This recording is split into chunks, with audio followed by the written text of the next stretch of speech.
Russia secretly offered Afghan militants bounties to kill U.S. troops. This is sort of stunning. Here's the lead.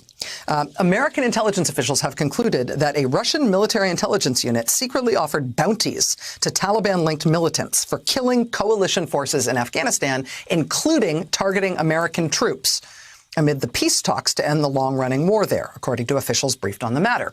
The U.S. concluded months ago that the Russian unit had covertly offered rewards for successful attacks last year. Islamist militants or armed criminal elements closely associated with them are believed to have collected some bounty money. The official said 20 Americans were killed in combat in Afghanistan in 2019, last year, but it was not clear which killings were under suspicion. The intelligence finding was briefed to President Trump, and the White House's National Security Council discussed the problem at an interagency meeting in late March, according to these officials. Officials developed a menu of potential options, starting with making a diplomatic complaint to Moscow and a demand that it stop, along with an escalating series of sanctions and other possible responses. But despite having created that menu of potential options for the president, quote, the White House has yet to authorize any step. The officials did not explain the White House delay in deciding how to respond to the intelligence about Russia. Yeah, raise your hand if you think you might be able to explain that delay from the White House.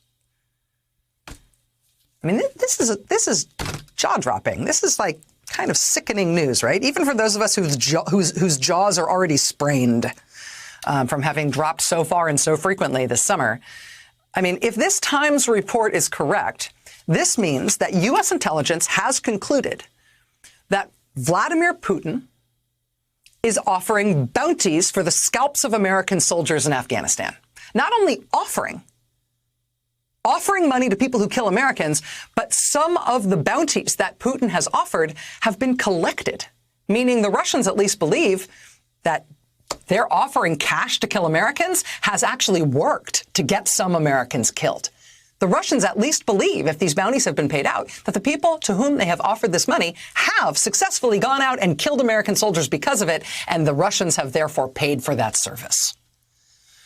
And President Trump was told about this in March, and he has done nothing about it. He was given, what did they describe it as, a menu of possible responses. And so far, he has chosen off the menu that he'll have none of it. Thank you. He'll do nothing.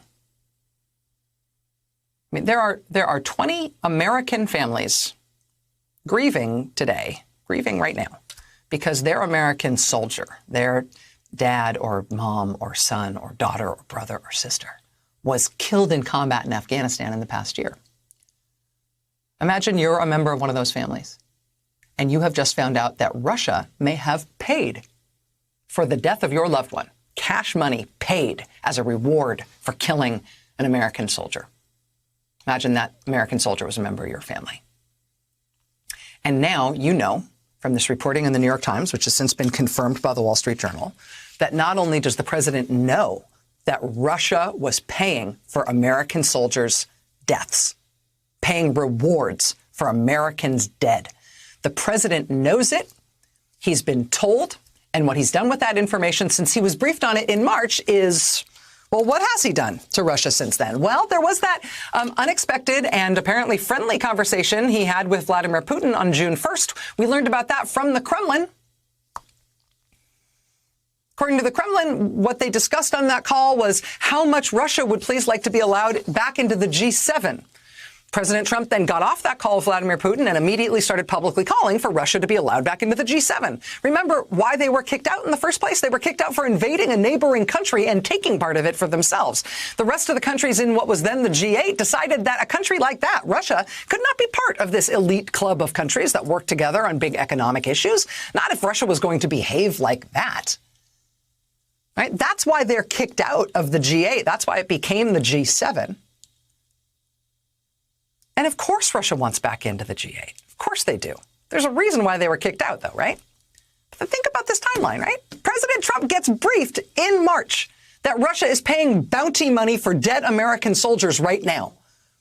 And his response to that is nothing except a friendly call and please, hey, everybody, let's now do this nice thing for Putin and let him back into this elite club of major countries. Oh, and what else did he do? Right after that, he announced unilaterally that he wants to pull thousands of U.S. troops out of Germany, which has freaked out even congressional Republicans because of how much it is widely viewed to be a unilateral strategic gift to Russia, one that would undermine NATO, which is Russia's main geostrategic imperative, and would directly benefit Putin in exchange for nothing. That's how President Trump is standing up for Americans being killed for rubles paid by Putin's government. You know, there's been this long string of resignations from the Trump administration over the past few weeks, which haven't received much notice, right? The head of the criminal division of the Justice Department resigned. The head of the civil division of the Justice Department resigned. The Solicitor General resigned. The top financial person at the Pentagon resigned. The top Pentagon person on international security issues resigned. The top 2 technology people at the Pentagon also resigned. This whole string of resignations has kind of gone unremarked upon, but we have also just learned that the person who runs the Russia desk at the National Security Council, the senior director for Russia at the National Security Council, also just resigned as well. And I mean, that's been a pretty hot seat in this particular administration. Trump has burned through 4 different people in that job already in less than 4 years. But the 4th one just left suddenly and with no explanation. But now we know that that resignation was not long after the National Security Council and Trump were told about Putin paying cash bounties for dead U.S. soldiers. And Trump did nothing about it in response for months and counting.